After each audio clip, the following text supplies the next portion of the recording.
Hey guys, what's up? It's me, Thomas. Today we're back here with Nostalgia Critic, and today, well, I hope you're ready for an adventure, because we got Indiana Jones and the Dial of Destiny. So this is the latest of the Indiana Jones, so this is actually the first one after the Crystal Skull debacle. And apparently this one's a lot worse. At least that's what I've heard. I never actually seen the movie, so I'm actually, I'll see this Dial of Destiny, huh? So be sure to subscribe for more. Hope you enjoy. Here we go. This episode brought to you by Legacy Box, the best way to digitize your home movies and photos. That's a thing. And we're off. Why, Malcolm Ray, as I live and breathe. Well, that's not worth a lot.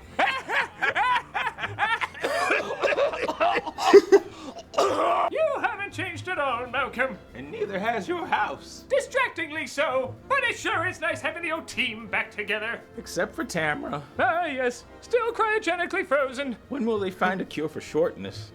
Sure. Hey. Cold. You ever think about the good old days? Nope.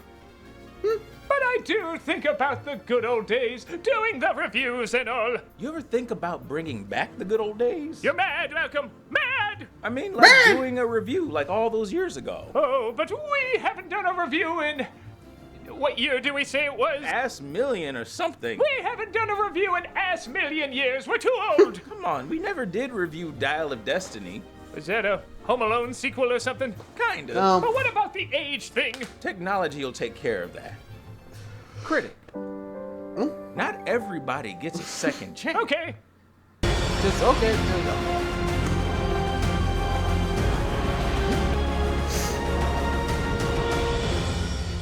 There it is, what many claim to be the worst Indiana Jones movie. What are your thoughts, Short Round, who grew up into a black man but still has the same Asian accent? What? Combined, Ow. we should review it for all mankind. Reminds me of that off-color joke you told earlier. How'd it go, Short Round? Again. I didn't think that used to be a progressive joke. Well, I'll go review this in my office that's in this cave for some reason. Hey, maybe you should use that voice act to sound younger. Ha! As if I needed. You already applied it, didn't you? I did. Yep. And people will be distracted by your amazing Short Round. On we go! So short. Here we are. I'm sure why. Great Disney suckfest of 2023. Paramount teamed up with the Mouse to give us Indiana Jones and the Doll of Destiny. While this is clearly a bad Indiana Jones movie, some say it's the worst Indiana Jones movie. Really? Some very passionately. This is the worst Indiana Jones movie I've ever seen in my life. This is awful. Oh, I agree. And that's a little hard to say. Well, it is a shame there's technically now more bad Indiana Jones flicks than good. Does this film kidding. really deserve Only to be two good thrown ones. in the same camp as... that. Or... Into the space between spaces. That Well, too. this is bad in a different way. Well, it's very easy to point out the annoyances of the previous failures. I do at least remember them. Temple of Doom is obnoxious, but it does go unforgettably dark. Crystal kidding. Skull is a cartoon, but at least it tries to wrap things up. I don't know why this lost city of boredom exists. What does it add? What do we take away from it? What does it even fix? There's still a ton of bad CG, most of the action is not impressive, a lot of the humor doesn't work, and somehow it's one of the top 10 most expensive films of all time, with $387 million. Last Crusade, you know, the one with last in the title and now is the middle movie, cost $48 million. So just to compare, $48 million, $387 million. 1/6 that budget, top 10 most expensive films ever made. But how? Almost needless to say it bombed hard at the box office, but did it deserve as much hate as it got? Is there anything that works in it? Somehow the answer to both of these is yes, and we're gonna examine why. Here we go. Give them hell, Indiana Critic. Oh, I broke all my bone marrow. Oh. Ow. Let's take a look at Indiana Jones and the Dial of Destiny. Honestly, I feel like with Indiana Jones, they just play too much with the lore, and people are just like, why should I get invested? None of this is gonna matter in the next movie. Like, think about it. Like, it doesn't really, like, go anywhere, you know? Like, it's just, like, think about it. First one, bye, Marion. We'll see you in the fourth film. Second one, bye, everybody. Won't see you ever again. Third one, bye, Dr. Jones. See you around, never. why? I mean, it just doesn't make any sense. You know? I think that's the problem with the Jones movies. Like, they just don't make sense anymore. Or at least lore-wise, you know? Like, they're just several films just tied together by one guy, Indiana Jones. You know? Just saying, not really a plot to follow. Anyway, let's just see if I'm right, and let's see how bad Dial of Destiny was. We open with our hero being captured by... Well, YouTube likes to demonetize videos for saying this historical group's name, even if you make it clear you don't agree with them and you see them as the monsters. Germans? So let's call them another group name that suppresses speech, ignores history, and has a red, white, and black logo. Our hero is captured by YouTube near the end of the war, where he's sat down and tortured by the Uncanny Valley treatment. You were alone? I like to be alone. Okay, so to their credit, about half the time this effect looks okay. Yes, there's plenty of moments where it looks bad, but there's plenty of moments where it looks good too. The only downside is, like I so subtly hinted before, an old man's voice is coming out of a young man's lips. You got a lot of nice stuff. Other people's stuff. Also, your Yeah, lawn's whoops. really nice. Do you use the Cub Cadet lawn tractor or the Troy Built series? This... It looks I like don't he's think after the any Holy youth Lands, which a YouTube doctor named Dr. Voller, played by Mads Mikkelsen, seems to have found. A bomb goes off, allowing Indy to escape, and goes after it being loaded onto a train. Hello! Bonk. No wonder you're extinct. No So kidding, in all honesty, bonk. this intro isn't bad. It has the same humor and edge of the better installments. Hello. Hauptstammführer?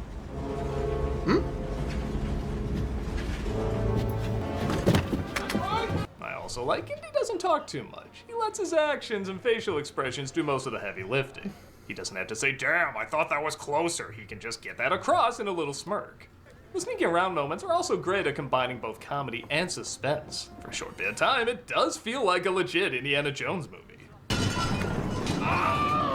General Wilhelm! Bye, Wilhelm! Again. Sheesh. Oh, Wilhelm. Yeah, it's not perfect though. On top of Ford's awkward de-aging, there's way too much fake CGI. And look, we know there's gonna be some green screening in Jones movies, but the spectacle comes from that they're really doing a lot of these stunts, which are still True. amazing to watch even today. What's amazing about this Wolfenstein game I'm looking at right now? Why even CG all this? You know they're just putting Ford's face on a stuntman, so why not actually do these stunts on a real bike in a real forest? Do the Jumanji monkeys always get final cut? Why is this still a thing? I mean, maybe? I mean, if he has to be, maybe try to find a younger actor that looks like a young Ford and just go from there. Like, would have been easier. I mean, sheesh. I mean, Ford's like old age. He doesn't have to do any of this stuff. Like, no offense, but if you want a younger actor playing Indy, just find someone that can pull it off, you know? Doesn't have to be a match. I mean, hey, that's what they did with The Last Crusade. Didn't have DH to fetch on Harrison on your younger days. They just let a younger actor do it. Like, you know, easier enough than just having a CGI effect. Like, I mean, I get it, but sheesh, would have been easier, you know? I'm just saying, a lot easier than just having Ford do it. You know? Just saying. Anyway. Baz? Indy saves his friend Basil, played by Toby Jones. I was gonna stop him, but now I gotta rescue you. Oh, thank you. Hydra will be most pleased. And discovers the lance is fake as Voller reveals Archimedes' dial is where the real supernatural shit is at. Where is he? I can't believe I fell for Punchaboo. The anti-cathedral Archimedes dial. They take the half a dial from Voller and the train explodes, presumably from the holy hand grenade of Antioch. Yep. Okay, that's a nice touch. Fire the home. Whee! So after 20 minutes of that, all interest is immediately erased when we cut to Indy as an old man. Yeah, it's kind of like the reverse of the Last Crusade intro. We Pretty go much. from, okay, that was the light shit, now on to the good stuff, to, well, that was the good stuff, now on to the light shit. Wait. Indiana Jones, and where's the damn remote? Remote. It looks like Indy and Marion are separated. 'Cause isn't Again. that what you wanted to see happen after the last one? How does Ford keep playing Lucas characters we don't want to see split up with their loved ones? And he teaches his final week as he's being forced to retire. In 213 BC, Roman forces led by Marcellus laid siege to the city of Syracuse. Pay attention, class. This will be on the finale. The astronauts! Yes, just bring that TV into this one specific classroom. We are teaching Forced Exposition 101. Surprise! After he's thrown a retirement party. A token of our gratitude. It's a dial of disappointment. He's approached by his goddaughter, Helena, played by Phoebe Waller-Bridge. You don't recognize me, do you? Come back. Wow, I haven't heard that in a while. In fact, I've never heard it. Except from you. Right now. Pretty much.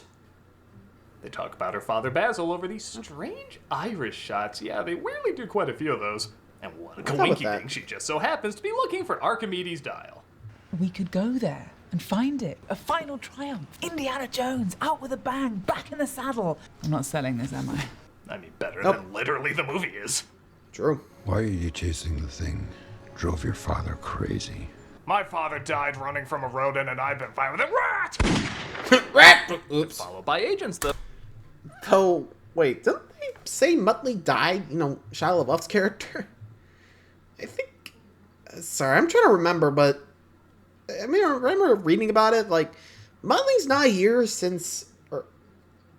Henry... You know what I mean, right? Shia LaBeouf's character. Feels weird calling him that, you know? So, anyway, he was off the war, died in the Vietnam War, from what I remember. I don't know, but I'll have to look that up later. But anyway, off for the agents. Also, yeah, why not? What's up with the Irish shots? Anyway. Though, who clearly don't do good background checks, as Voller is with them. Professor Plimpton! Drop your weapon. Wow, she's really not good at her job. Drop the weapon. Oh, you killed another one? Okay, at least there's symmetry. Indy gets her the half of the dial they confiscated years ago, but she steals it as the agents chase them down and frame Indy for the murder of the school staff.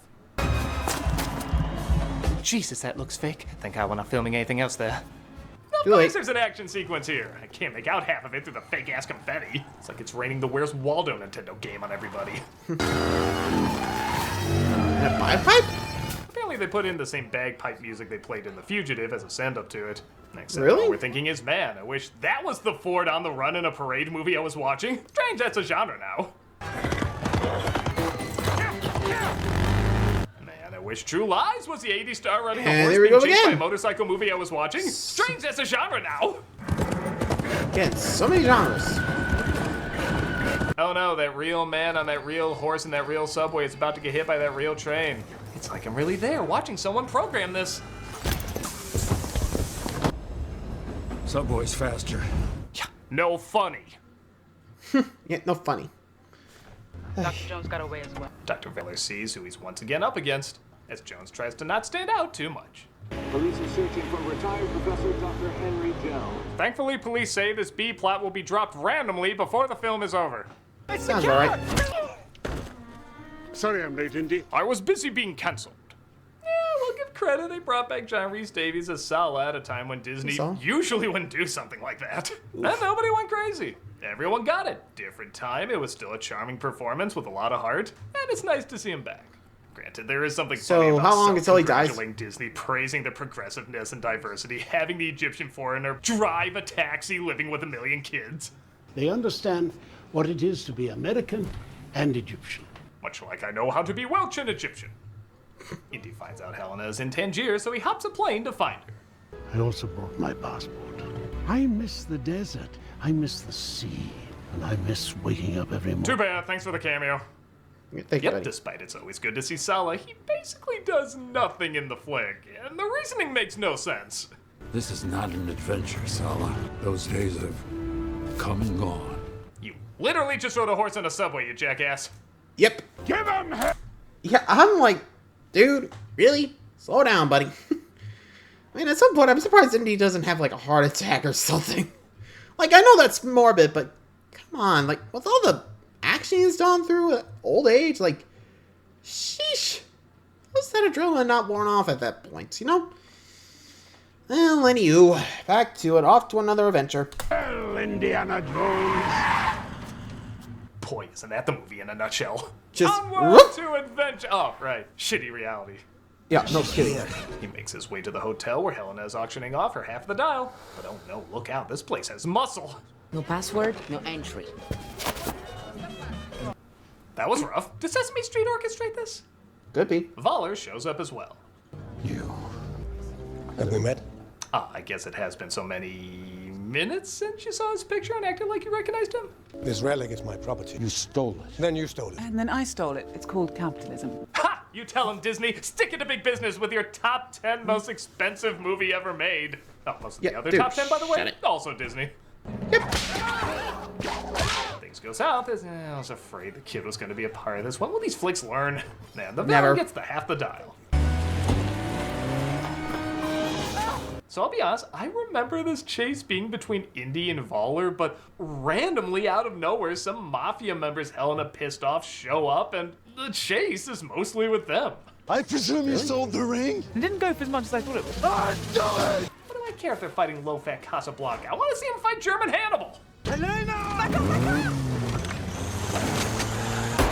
I guess it's saying something when the most exciting chase scene in a film about geriatric involves golf carts. But this is the most fun because they really did drive these things through town.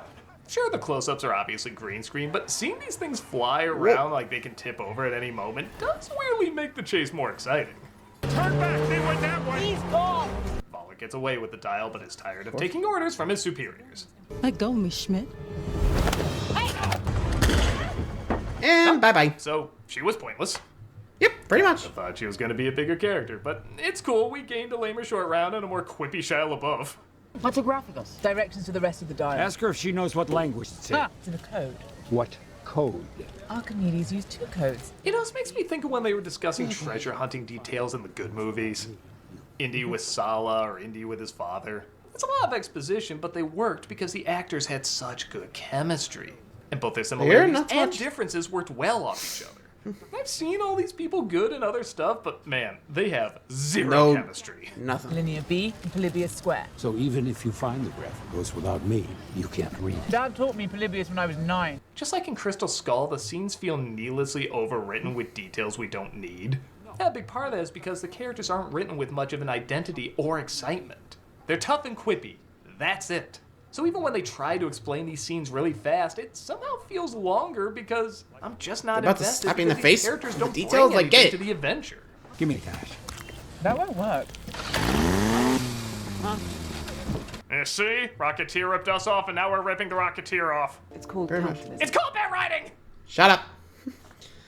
Yeah, I mean, like, seriously, do you have to keep reminding us of the better movies? Like, dude, if you want us to get excited for your movie, don't remind us of better stuff that, you know, other people have done. Like, just zip it. Like, seriously, they're trying to recapture the magic. They don't even know what the magic is. Like, you could tell, right? I mean, I could already tell. Let's just see where things go from here. They make their way to Athens, where they meet up with an old friend named Ronaldo, played by Antonio Banderas, as they travel to the middle of the ocean to find another piece of the puzzle. They start to discuss if the dial really does have supernatural powers, though, to send you through time, as legends tell. What if you could go back in time? What would you do? I travel back to stop at literally riding off into the sunset. I stopped my son from enlisting. I told him he was going to die, and that the loss would put an end to their marriage. Christ, so you're trying to justify this film's existence just to kill off Shia LaBeouf? Pretty much. I can get behind that. Ouch. For as pointlessly dull as this film is, there is something cool knowing that now Crystal Skull technically ends like... Ooh. This is a PSA to remind you underwater sequences are always the most boring part of a video game. Back to this boring movie that, of course, has an underwater sequence. Eels. Ooh, eels, y'all. Didn't you always want to see Indiana Jones fight eels? Eels, everybody! Okay, unless some guard the swordfishes down there, this isn't gonna be fun. Yeah, like, do you mind? You know? I was kind of expecting a shark, not eels. I can't even tell who's in danger or who's helping who. Yeah, no kidding. No, the movie's just as boring on surface as it is underwater. As Voller finds them, and we have even more drawn-out boring talks about where to find the next artifact. For a movie about time, they sure do know how to waste it. The code. Polybius. You owe me 50 quid. God, this writing feels half-assed sometimes. Tell me, did they get the guy who wrote the lame, boring dialogue for Crystal Skull to write this? Or the guy who wrote the lame, boring dialogue from Spider-Man to write that? Oh, same guy! Good to know. Oh, cool. Read it, please. David Cole, thank you. Hey, jerk. Hello? Do something! Thank you. Not that! Not that! He was like one of the only likable characters. In fact, how do they do that? How do they pick really cool actors, set up an opportunity for them to be cool, and then kick them out before they can even say, huh, I don't remember what they said, because they kicked them out too early? Dude, what the hell, man? We find the other half. Helena translates most of the artifact. Don't know why Volder trusts her. She could just make everything up. On that note, why doesn't she make everything up? But true. There's one detail and helps him escape. By the way, this scene is so awkward, it's unintentionally hilarious. When you're in a tight spot, dynamite. My friend was just murdered. Dude. Burn the artifact to reveal, ooh, there's chocolate inside, as well as the location of the next puzzle piece. My God, when did Indiana Jones become an escape room? Just find the damn thing already!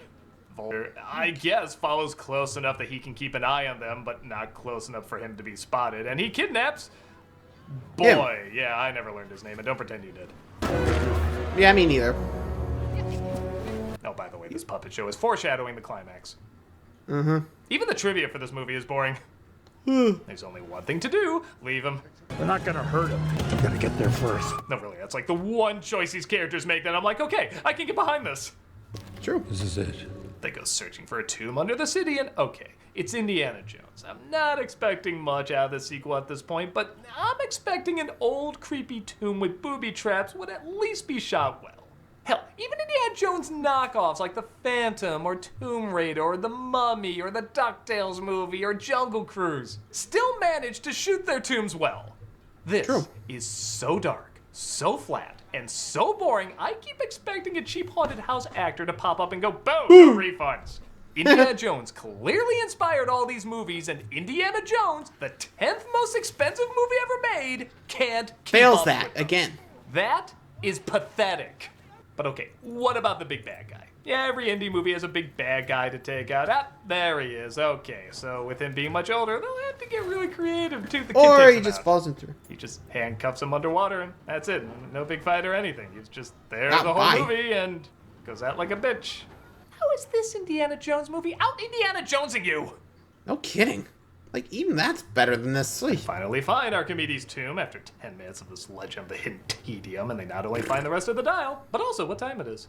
Clocks won't be invented for 1,000 years. Much less watches. Fitting, seeing how this movie acts like they've never heard of a clock. Volt finds him again, though. Jesus, is this a troop of Lois Lanes? They spend more time captured than free. And Helena escapes while Indy is brought along for Volder's evil plan. It turns out to make sure the YouTube party doesn't fail, he wants to kill the head of you. No, that joke will definitely get me demonetized. A big ol' meanie. He just wants to kill a big ol' meanie. They use the dial to find the coordinates to send them through time while the boy flies a plane. Nah, it's cool. You know, he was practicing on kitchen utensils earlier. It's basically the same thing. And Helena follows as Indy puts together the coordinates are wrong. Continental drift! Archimedes didn't know about continental drift. You're off target. And this is where I started to wake up a bit. Oh? I had some idea where it was going, but I didn't know for sure, and honestly, I didn't know if they would commit to it given the mundane safety of the rest of the flick. But they Let's do. see. They travel back in time to the days of Archimedes, while the battle Indy was teaching about is taking place. So, okay, they made a choice, they stuck to it, and it's unique. This feels like new territory for an Indiana Jones film, but it still feels like a choice an Indiana Jones film would make. Even people who hate this movie are usually like, yeah, but that ending got my attention. True. Eureka. Look, he said the thing he never said. Yeah, but true. even this goes on forever. They should have crashed right away and ran from the soldiers or fought them off. You know, something where we could feel like we're really there. But instead, they stay on this damn fake-looking plane most of the time as fake fireballs fly by them. Can we go to the ground, They please? took us back to Assassin's Creed Origins!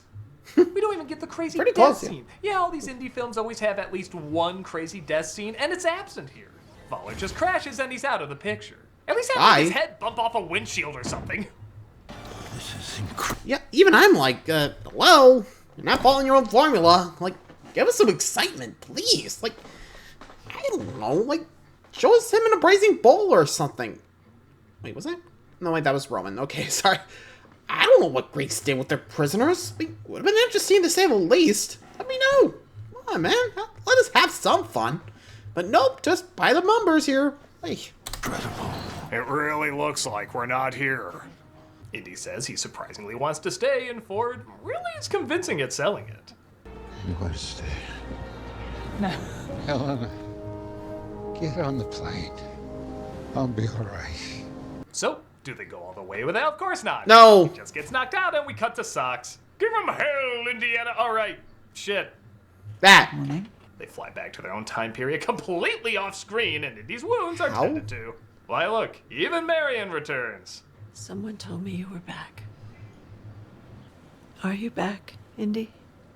You know, I hear the fourth time a couple gets together is always the time that works. But they do the where's it hurt thing again. That'll justify breaking you up just to get you back together. Where doesn't it hurt? Here. Oh, it hurts all over. His head, just like the franchise, is hung out to dry, but he grabs it just at the last second.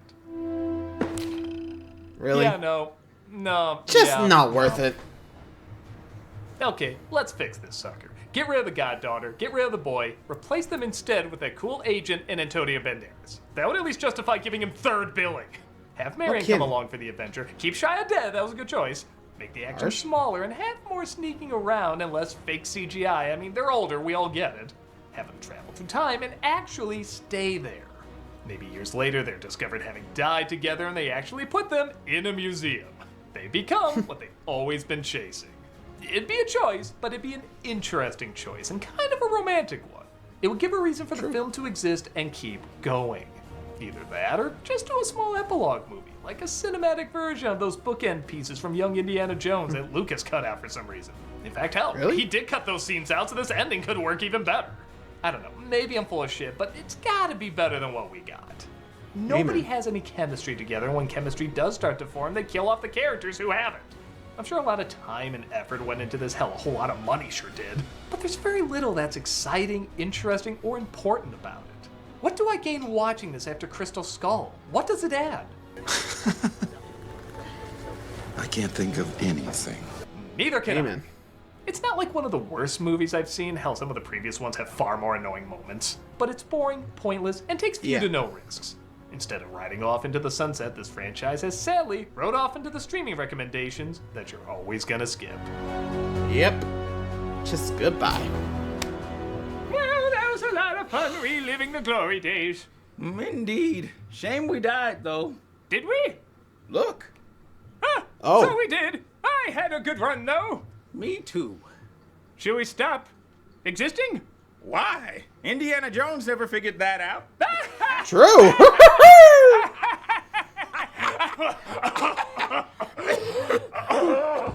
There they go. So I guess you can die again. We've died more than that in comedy. And that's number 3. Any more? You good? Can't die 3 times. Huh? Alright, fair enough. My friend was just murdered. Yeah, honestly, with Crystal Skull, at least I had some fun. It was, like, wacky in a way, but here, just snooze fest. Anyone else? Like, what's the point of it all? You know? Could have just had Crystal Skull be it, and you would have been fine.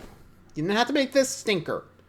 Like, yeah, let me know what you guys think. Until next time, see ya.